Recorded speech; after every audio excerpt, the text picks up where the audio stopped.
Now, it's a great honor for me to be here. You know? And I've been speaking every day since I've arrived in Argentina, in different cities. Misiones, several nights ago, last night in Rosario. And I've been getting back to the hotel very late. So I've only had a chance to get a few hours sleep every night. But every time I come to a different place, I get re-energized. So I can feel the energy starting to come back. But I feel badly for mis compañeros y compañeras that have been coming with me to all my talks. They've had to suffer through, the same talks, the same jokes, the same story. And they've heard them so many times that I think that, I can go and sit in the audience, they could come up and give a talk. All you need is just to take that poster of me, put it here. Well, I'm going to try to talk for about an hour, más o menos. I might go a little bit over because normally I'm very long-winded, unfortunately. But when I'm being translated, I really only get a chance to say half of what I normally would say. Because 1 hour is really a half an hour for me. And I normally speak for several hours. It's hard to stop myself. And then to be translated, I'd be like Fidel. You'd be listening to 7 hours, which is torture for anyone. So I'm going to try very hard to stop at about an hour. But it's also a good excuse when you're prevented from speaking too long, because then you can say, when people say, well, you didn't explain this very well, I'll say, well, I wasn't given the time. Well, soy canadiense. I came to Estados Unidos in 1985, in las entrañas de la bestia, no? Now, normally, professors from the United States who get in trouble in their universities end up going north to Canada. But I was fired from my university in Canada in 1985 for my political teachings. And I was rescued by an American professor called Henry Giroux, and who was fired from his university. And but he ended up at a conservative university in Ohio called Miami University de Ohio. He didn't tell me it was a conservative university. He said, you have to come, Peter, and leave Canada and come and work with me. It's a wonderful university, very progressive. And he said, I'm going crazy here because I need someone that thinks like me, so please come and take a position here. So I thought, is this really a progressive university? When I started my classes and I mentioned Marx, right? Some of the students literally bowed their head and made the sign. And some students who actually were enjoying my classes felt uncomfortable because they realized that they shouldn't be, because their parents wouldn't approve of some of my ideas. So some of those students asked if they could bring their priests into my class. And afterwards, the priest said to the students, we assure you, he's not the Antichrist. Relax and enjoy the class. Yeah. So I came I came to the United States in 1985. And this is just a little bit of a background. And within the first several years, I received a telephone call from a principal of a school in Chicago. He said, Professor McLaren, my name is Marvin Garcia. I'm a principal of a school called Dr. Pedro Bizucampos Puerto Rican High School in Chicago. We enjoy your work very much, and we'd like to invite you to Chicago to visit our school and to support us. We can't afford a hotel. We can afford an airplane ticket. Perhaps you could stay with some of our teachers, and they're home. I said, well, tell me a little bit about your school. He said, well, we're an alternative school. We're not a public school. But we couldn't do what we want to do in the public schools. Because in the public schools, critical pedagogy is domesticated. And we want to do what we think is authentic critical pedagogy. Almost all the students in our school are from gangs. And some of the parents of our students are political prisoners in the U.S. prisons. Some are serving 2 to 3 life terms in prison. But our school, basically takes no sectarian position, right, about, Puerto Rico and the relationship between Puerto Rico and Estados Unidos. Yeah. We're very interested in critical pedagogy and your work. I said, okay, I'll come and visit. As a matter of fact, Marvin said, we won the award as the best alternative school in the United States, and we were told we could accept the award at the White House. But our award was not given to us in the White House. Instead, we had a visit from 100 FBI agents with sawed-off shotguns who smashed the school up, causing $40,000 worth of damage, who said that this is a school for terrorism.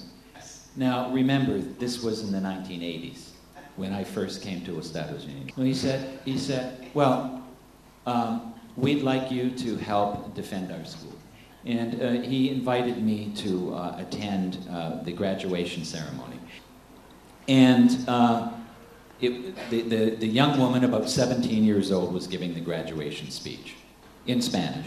And another young woman who just graduated from the high school was my translator. And the speech was incredible. This young woman talked about the theories of Paulo Freire. She talked about how Paulo Freire's theories has impacted her life. She talked about the relationship, the historical relationship between Puerto Rico and Estados Unidos. She was critical of the sterilization rate of Puerto Rican women and how they were used in some experiments in the United States. Anyway, at the end of this marvelous speech, I asked the translator if I could make her a proposition. She wanted to become a teacher. And I said, look, Lourdes, I said, you want to be a teacher, come and do your bachelor's degree at my university, and I will arrange for all the costs to be paid by the university. In addition, come and do your master's degree with me and Henry Giroux, and I will arrange the university to pay. And then come and do your PhD with us and get your PhD and all your education free working with us. Perhaps I sounded like a patronizing white man. It's quite possible. But she turned to me and she said, thank you, Peter. My answer is no. And she said, I respect your work. I respect the work of Giroux and critical pedagogy. But I said, may I ask you to tell me the reason no? And she said, the reason I'm saying no is I grew up in my community, my Puerto Rican community in Chicago. My community taught me, informed me. I'm going to give to them all the years I have left and return that to my community. Now, the community was under siege. When I was there, one of the leaders of the Puerto Rican community was walking a young girl, the daughter of his neighbor. She was about 6 years old, back from a marcha, and a police car came, and 2 white policemen got out of the car, approached them. One of them pulled their gun out, put it at the head of the young girl, and said, you're going to grow up to be a prostitute, just like all Puerto Rican women. And then the policemen took Jose, and they opened and closed the police car door many times on his ribs. Well, at this school, it was incredible. I learned a great deal about critical pedagogy. I'll try to explain it in simple terms, but not simplistic terms.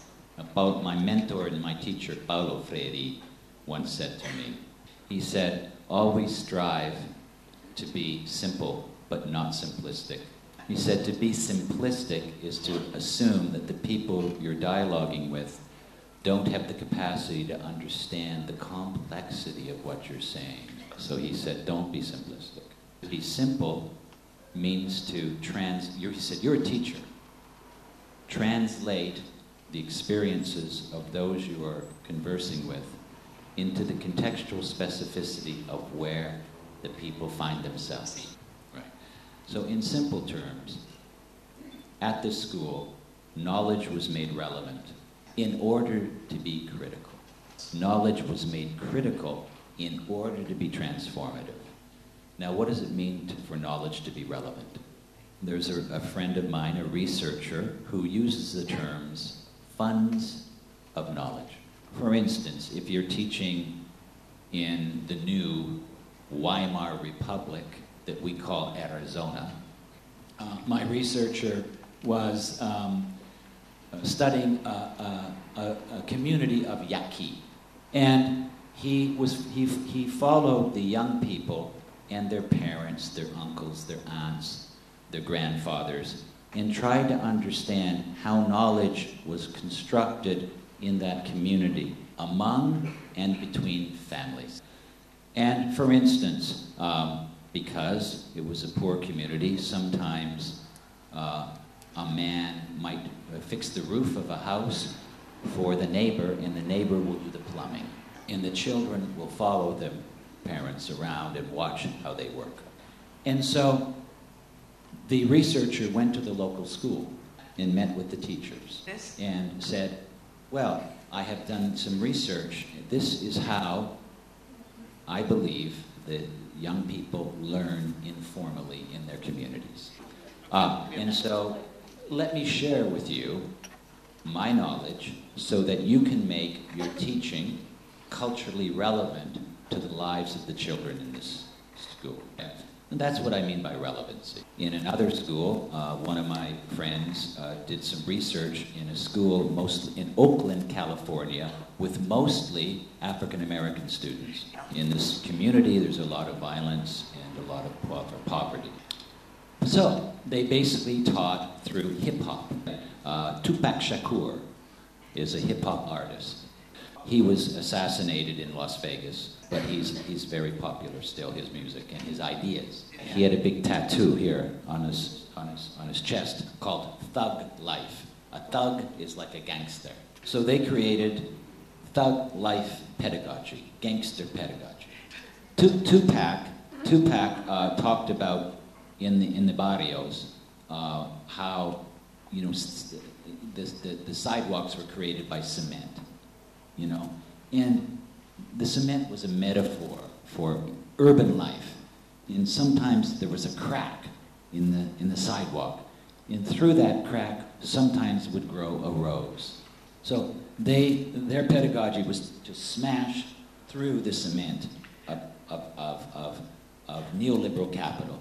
Yeah, right, to enable the flowers to nourish. Well, they were taught the rudimentary principles of critical sociology. They were taught how to interview, they were taught how to collect data, they were taught how to analyze data, they were taught how to interpret data, just like a critical sociologist. And they used those skills to analyze the school, to criticize the school, to do critical analysis of the school, of their neighborhood, right, and the larger municipality. And they learned to ask very uncomfortable questions to the authorities. Well, they were learning to become critical. But you only need to become critical in order to be transformative. But let me say one more thing about being critical. And I can only adequately express this through a story. In the school, Pedro Bizu Campos, the Puerto Rican school, some students came in the class and they said, we hate black people. They just beat the shit out of us. So we think they hate Puerto Ricans. No experiences speak for themselves. Experiences speak in multiple contexts. That's our experience, that overlap with each other, that are alongside each other.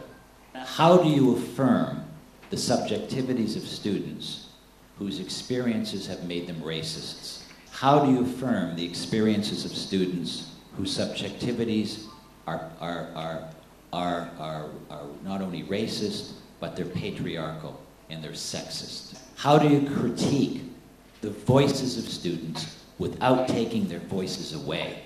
Because to be voiceless is to be powerless. This is the art of critical pedagogy. So when the students came into the classroom, the teacher said, well, how many other students feel the same way as you? How many have had different experiences? Have you in your lives had different relationships with African Americans?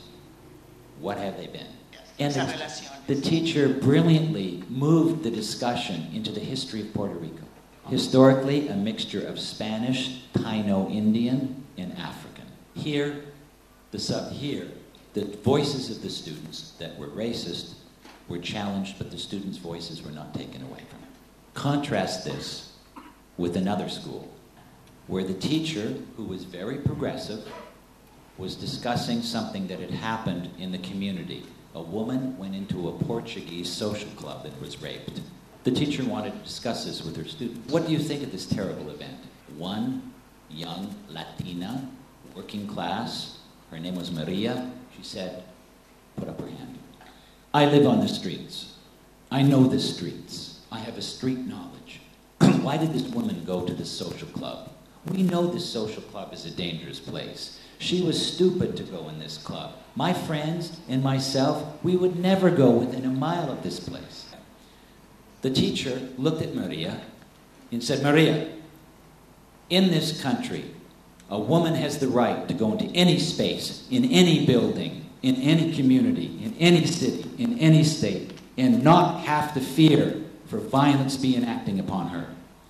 Now, she was right, but Maria was completely silenced. She didn't speak for the rest of the year. So the teacher was politically correct, but pedagogically foolish. So critical teaching needs to be relevant in order to be critical, without taking away the voices of the students. But it has to be critical in order to be transformative. Lourdes was an example of the transformation that occurred in her life. Now, there's another school that I visited recently in East Los Angeles called Semillas del Pueblo, Seeds of the People. And it's an amazing school. It's an elementary school, and now there's a high school. But none of the students have papers, immigration papers. Well, the idea of being critical is to challenge experiences. The principal is named Marcos Aguilar. He's a Chicano. These students are taught in English, Spanish, Nahuatl, and Mandarin Chinese. They learn they learn mathematics through the Mayan numeracy system, base 20. And they use the Mayan abacus. And they open and close the school day with dance Azteca. They learn about the relationship between Estados Unidos and Mexico. And it's quite an amazing school. Well, I invited the principal to come to UCLA with some of the students and some of the teachers to talk about his school. Well, soon after that, the public radio stations decided to talk about the school, which are owned, most of them in the United States, by Clear Channel. The Clear Channel advertised for the Minutemen, a conservative organization in Arizona. For $100, they will take you on a human safari. They will escort you to the border, where you will hide with them and catch a Mexican coming across the border. And if the La Migra isn't looking, if the La Migra is not there, then maybe you can beat them. And they also, in their radio stations, one day opened up with the question, have you killed a Mexican today? And they proceeded to describe the kind of bullets to use to finish the job. So when they found out about this school, when they discovered about this school, they called Marcos Aguilar, the principal, a member of Aztec Al-Qaeda. And in addition, they said this is a school for terrorism. They said that these young people are going to grow up and become part of the Reconquista, to take California and give it back to Mexico. Now, these are all schools, that have been branded terrorist schools. Now, I talk about critical pedagogy as part of a larger project for socialism. So I'm trying to look at critical pedagogy as a social movement. And this is very important to me, because you need a larger project. But not long ago, I was in Colombia. And Natalia and I were invited to visit a high school that also had an elementary school inside. And the principal said, oh, Peter McLaren, Natalia Jaramillo, oh, we know your work. Please come in and meet with us and tell us about your new idea. So I went in and said, okay, I didn't know much about the school. And I said, well, I'm now working on decolonizing pedagogy. We're using the work of Argentino Walter Mignolo. He's at Duke University. Yeah, I think he's Argentino. Brilliant man. And he talks about, and using the work of Enrique Dussel, Aníbal Quijano, in using education against the coloniality of power, patrón de poder, no? Decolonizing the university, decolonizing education, decolonizing secondary school, by creating border thinking, right? Border thinking, mestizaje knowledge, indigenous knowledges. And I went in there, I have a long, it becomes very theoretical, and I was sharing with the principal. And then I was using the Hegelian Marxist notion of the negation of the negation to talk about how we have to create a post-capitalist society. And then I went and did a critique of postmodernism, a critique of post-structuralism, and talked about the difference between a pedagogy of critique and a pedagogy of desire. I could do all of this if I had more time. But anyway, the principal looked at me and the teachers looked at me and they said, very interesting. I said, so you want, so critical pedagogy is part of the larger struggle to basically create a social universe outside of the production of value. And I'm using value after Marx's Capital, Volume 1, no? So the principal said, well, Peter, we like your work very much, but if we use your language, we're in trouble. Let me show you what happened in our neighborhood a few years ago. We have some photographs to show you. They proceeded to show me the photographs, bodies on the ground, asking to stop this violence. 2 helicopters, tanks, artillery, 2,000 troops came in the neighborhood and pulled people out of their houses and shot them in front of their families. Then came the paramilitary, right? They said, Peter, if we use your language in critical pedagogy, we're dead.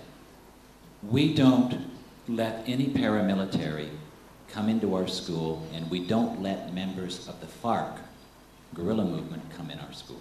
In our school, we have a pedagogy, a critical pedagogy of healing, repairing emotional lives, building critical skills, and we appreciate your work, but not this language, because we can't fight tanks. And it was very interesting. He said, before our critical pedagogy, he said 99% of our students, when they graduated from high school, wanted to join the military. He said, now 99% of our students want to go to university. And then he said to me, please, you're giving a big talk. You're giving a big talk in Medellin. Can you mention our school? Of course, I said. I talked about the school. And then some of mis camaradas on the far left came up to me after my talk and criticized me. I was not critical enough. And this can happen to all of us, where we don't have time or the energy, and we really need to understand the historical context. Well, look, I'm going to talk a little bit about the importance of praxis, and I'm going to try to wind up, because I know I'm almost... You see, now I'm only ready to begin my talk. But I'll try to put some concepts in here. A lot of students think, when you talk about commitment, a lot of students say to me, like I've spoken in 14 different countries in the last few years, and students everywhere say to me, well, I need to become so critically sophisticated. I need to develop a critical consciousness that Freire talks about, and that's going to take me years. I'm not ready to commit myself to the struggle because I don't know enough. Yeah, and that's true. But I mentioned, when I mentioned Bush, during the Bush, I should let you know this. During the Bush years in 2006, a right-wing group put me on a list called the Dirty 30, Treinta Sucia, and offered to pay students $100 to secretly audio tape me, $50 for lecture notes. I think the group still exists, so if anyone here has been making notes, I can give you the address and you can... I'd rather the money go to Argentina, to all of you, and you can start a fund for critical pedagogy. But so a lot of the students say we're not sophisticated enough critical thinkers. We haven't read Adorno, Horkheimer, Zizek, whoever, right? Well, my argument is that if you read Paulo Freire, you realize that you transcend the alienation of this world by transforming the material world. Critical pedagogy is not an exclusive function of having the right ideas. So that critical consciousness is not the root of commitment, but rather it's a product of that commitment. Right, and that's very important to understand. So my argument is, you need a commitment to end needless suffering. Liberation theologians call it a preferential option for the oppressed. An individual does not have to be critically self-conscious in order to struggle. It is in the act of struggling that individuals become critically aware. So we're not only organic intellectuals in the Gramscian sense, we're also committed intellectuals. Critical consciousness is the product of acting on one's commitment, so that critically informed political identities don't motivate revolutionary action, but rather develop as a logical consequence of such action. As the great sociologist and the great socialist Eugene Debs once said, "I'm not a labor leader. I don't want you to follow me or follow anyone else. If you're looking for a Moses to lead you out of this capitalist wilderness, you'll just stay right where you are. I would not lead you to the promised land, even if I could. Because if I led you in, then someone could just as easily lead you out. You must use your heads as well as your hands and get yourself out of your present. You can't teach anyone anything. You can only create the context for people to learn. Every student has the right to ask the fundamental question, what is society made of me that I no longer want to be?" Now, there are two ways to answer that question. One is the question, to answer the question, who am I? Well, that's a legitimate question. It presupposes an epistemological response. Well, so it's not just important to have experiences, but equally as important is you have to have, theories to help you interpret your experience. We read Marx, we read Lacan, we read, French feminism, Freud, etc., etc. Actually, the government won't support in the United States psychoanalysis. It's kind of an approach to positive therapy, happiness therapy, to make everyone happy wherever they are in the workplace. That's another story. But there's also another question that is just as important as the question, who am I? In understanding, in being able to historicize our own self and social formation. And that's the question, where are you?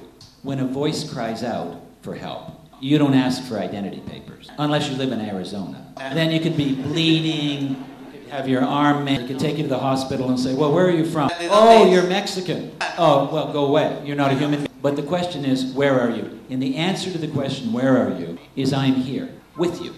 I'm not here for you. Especially in Estados Unidos, right? Americans are always there for other people to bring democracy. But they usually do it with an aircraft carrier or we're there for Iraq. We're there to bring democracy to Iraq.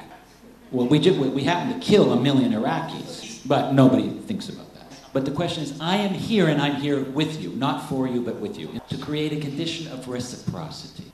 That question, where are you, presupposes an ethical response. So ethics precedes epistemology in critical pedagogy. We are here and we're here with you. Then you can ask the epistemological. Critical educators need to provide an array of theoretical perspectives to help us interpret our memories, our histories, our experiences. And I can't impose those theories. My preference, of course, is looking at Marx for understanding the alienation of human labor. But we don't develop ourselves theoretically and then somehow take that theory and apply it. Critical pedagogy is not a methodology. It has a methodological implication. So let me just finish by mentioning how my notion of praxis. Marx claimed that philosophers have only interpreted the world in various ways. The point is to change it. The goals of interpreting the world and knowing the world are neither seen as merely complementary to transformative actions, but fundamental. The practice of interpretation is a practical process of changing the world. So I don't reject theory. I don't reject knowledge. We need to radically reconceptualize knowledge, practically relevant, and that partakes in and directly contributes to changing and creating the world. Theory and practice are not two separate endeavors. They're closely intertwined.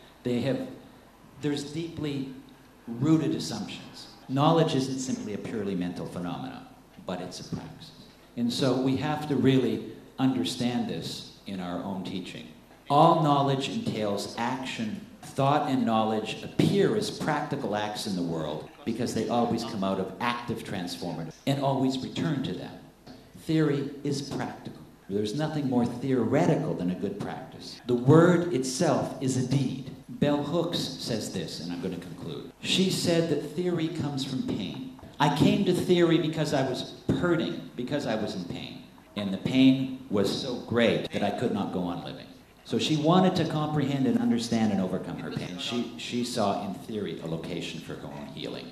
That is our challenge today. Gracias.